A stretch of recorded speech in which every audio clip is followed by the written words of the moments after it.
Hello, God bless from Up Ministries. It's me, Dick Jr. I've shaved my beard, so if you've been following my videos at all, I'm clean shaven, and if you haven't, you're going to notice at some point my beard disappears. So, yeah, that's what happened. I'm coming to you today to read you Luke chapter 6. I did not take any references out of this one. I have a lot of things underlined in this and probably a lot to say about a lot of it. It's mostly the words of Jesus, direct quotations of Jesus's words. I prayed before I started this video and asked God to help me to speak with you today. And I suggest that anytime you place yourself in God's word that you ask him for knowledge, wisdom, and understanding specifically, and he'll give them to you. I also suggest, though, that you take other things to God in prayer. Just try it out. See how it works. Okay? I don't have a lot of promises, but I can promise you this. It's worked really well for me. It's completely changed my life. Just allowing him in a little bit and a little more and a little more. And as I begin to change, things just, I'm a different man. So, those things being said, Luke chapter 6 is 5 columns. It's a bit of a lengthy read, but like I said, I'll probably have a little bit to say about a lot because it's the words of Jesus, and I literally have something underlined or circled in almost every verse. So let's get started. At least in the words of Jesus, that part of it. So now it happened that he was passing through some grain fields on a Sabbath, and his disciples were picking the heads of grain, rubbing them in their hands, and eating the grain. They were preparing food on the Sabbath. But some of the Pharisees said, "Why do you do what is not lawful on the Sabbath?" And Jesus, answering them, said, "Have you not even read what David did when he was hungry, he and those who were with him?" This is a reference to 1 Samuel chapter 21, verse 6 specifically, but 1 Samuel chapter 21 will be where you'll find the story about David in this. Okay? How he entered the house of God and took and ate the consecrated bread, which is not lawful for any to eat except the priests alone, and gave it to his companions. And that is in accordance with what is written in Leviticus 24. Okay? And he was saying to them, "The Son of Man is Lord of the Sabbath." On another Sabbath, he entered the synagogue and was teaching, and there was a man there whose right hand was withered. The scribes and the Pharisees were watching him closely to see if he healed on the Sabbath, so that they might find reason to accuse him. But he knew what they were thinking, and he said to the man with the withered hand, "Get up, come forward." And he got up and came forward. And Jesus said to them, "I ask you, is it lawful to do good or to do harm on the Sabbath, to save a life or to destroy it?" After looking around at them all, he said to him, "Stretch out your hand." And he did so, and his hand was restored. But they themselves were filled with rage and discussed together what they might do to Jesus. Isn't it kind of strange, though, that they were not even amazed that he did it or the power of God, but it was more about the fact that it was a rule broken or a rule they presumed? I think the miracle that happened in front of them should have been, but they were filled with rage and jealousy, I think. 12, verse 12. It was at this time that he went off to the mountain to pray, and I have this underlined, and it mentions this in other gospels and also in other places in this very same gospel. We've read this, but Jesus would often go off to the wilderness to pray, go off alone where there's no TVs, no cell phones, to pray. You see what I mean? To get some time alone to pray. So if Jesus did it and we find ourselves and we claim ourselves to be followers of Jesus, then we also need to unplug once in a while and spend a little time with God. Okay? And when day came, he called his disciples to him and chose 12 of them, whom he also named as apostles. You notice what he did the night before. He spent the entire night in prayer, asking God which he should choose. Okay? And God gave him the ones who he chose. God confirmed his choices, whatever it was, but he discussed this with God, and God told him what to do. Simon, whom he also named Peter, and Andrew his brother, and James and John, and Philip and Bartholomew, and Matthew, and Thomas and James, the son of Alphaeus, and Simon, who was called the Zealot, Judas, the son of James, and Judas Iscariot, who became a traitor. Jesus came down with them and stood on a level place, and there was a large crowd of his disciples and a great throng of people from all Judea and Jerusalem and the coastal region of Tyre and Sidon, who had come to hear him and to be healed of their diseases. They didn't just come to hear him, though. Mostly it was to be healed of their afflictions. They knew what he could do. See what I mean? This was a side effect. And those who were troubled with unclean spirits were being cured, and all the people were trying to touch him, for power was coming from him and healing them all. And turning his gaze towards his disciples, he began to say, "Blessed are you who are poor, for yours is the kingdom of God. Blessed are you who hunger now, for you shall be satisfied.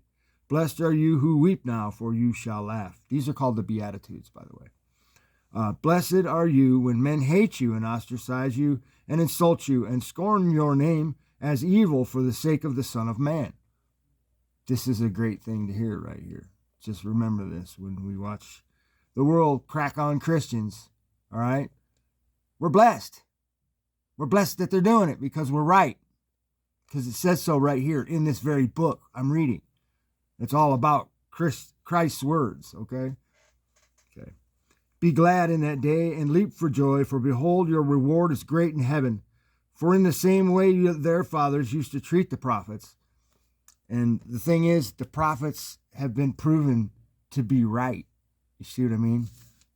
The prophets in the Bible, they can prove their prophecies to be true. So this is what they did to true prophets. So if this is what they're treating Christians like, more power to us. We're doing something right. But woe to you who are rich, for you are receiving your comfort in full. Woe to you who are well fed now, for you shall be hungry. Woe to you who laugh now, for you shall mourn and weep. Woe to you when all men speak well of you, for their fathers used to treat the false prophets in the same way. So they used to hate the true prophets and love the false prophets. Just a tidbit for us people out there, especially those that feel like they're Christians. Are you on the side of God, or are you on the side that everybody's happy with? Okay. But I say to you who hear, love your enemies, do good to those who hate you. I'm going to crack that off real quick again there. It says, love your enemies, do good to those who hate you. Christians.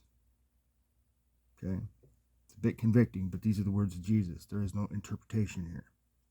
All right. But I say to you, that needs to be read again, but I'll go by it.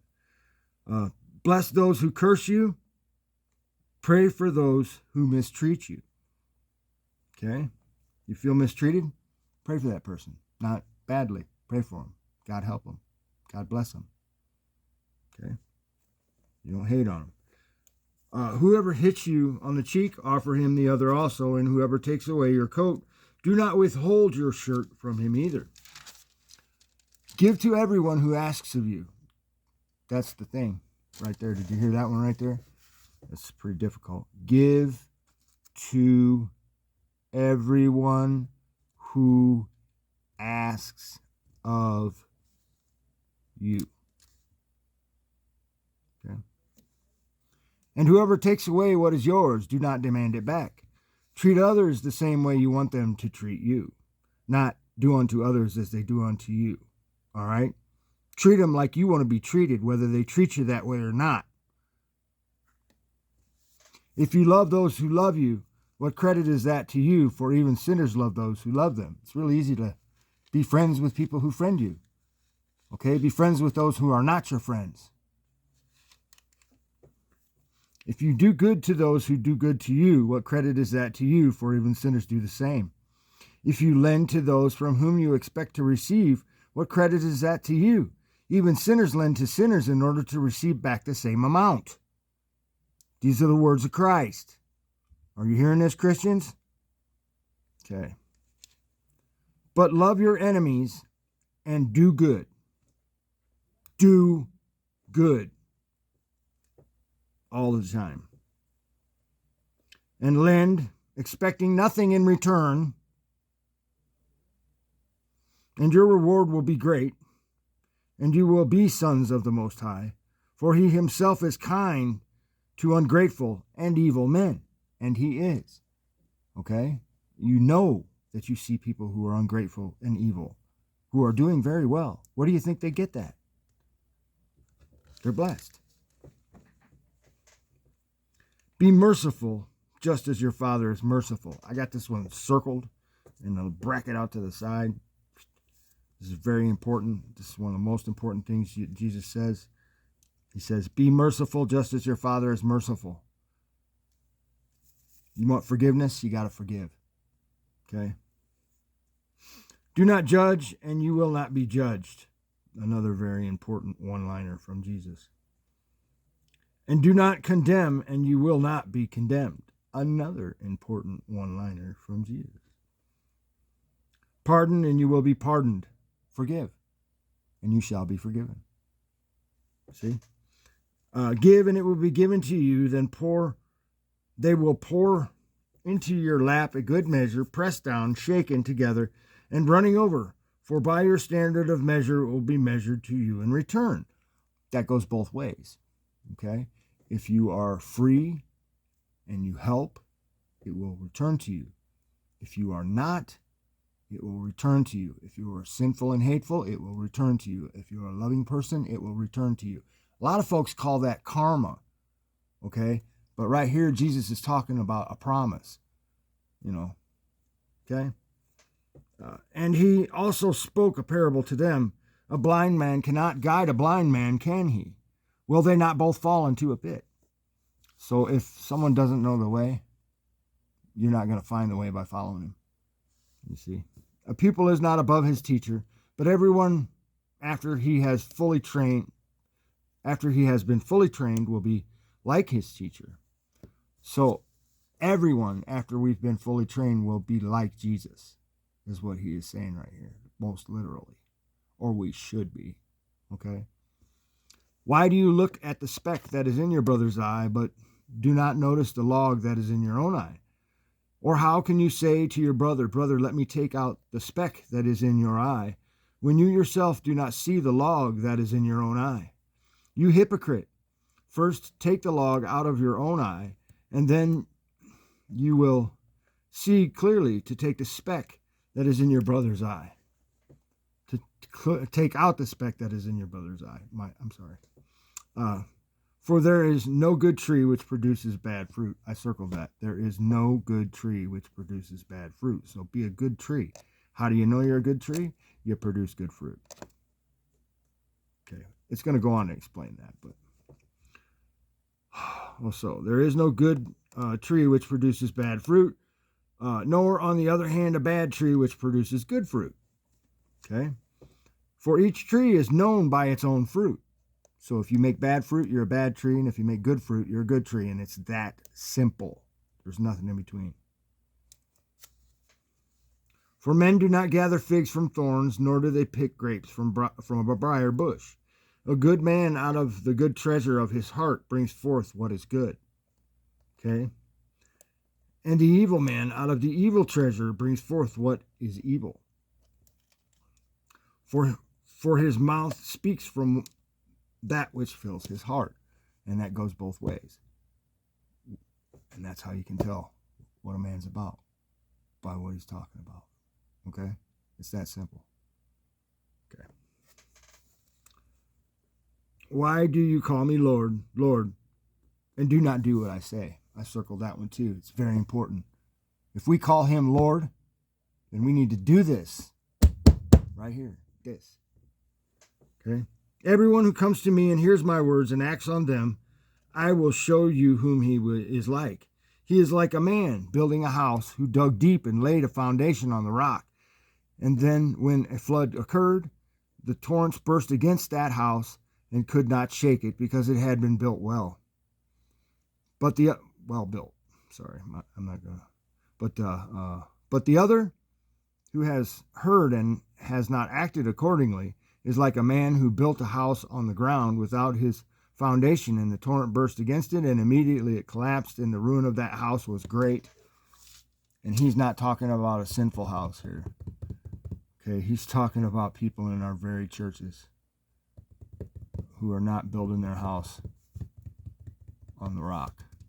Okay, that's what he's talking about. Because they're calling him Lord, and they're not doing these things that he says. So that's all I have to say about Luke chapter 6. Thanks for listening, and God bless.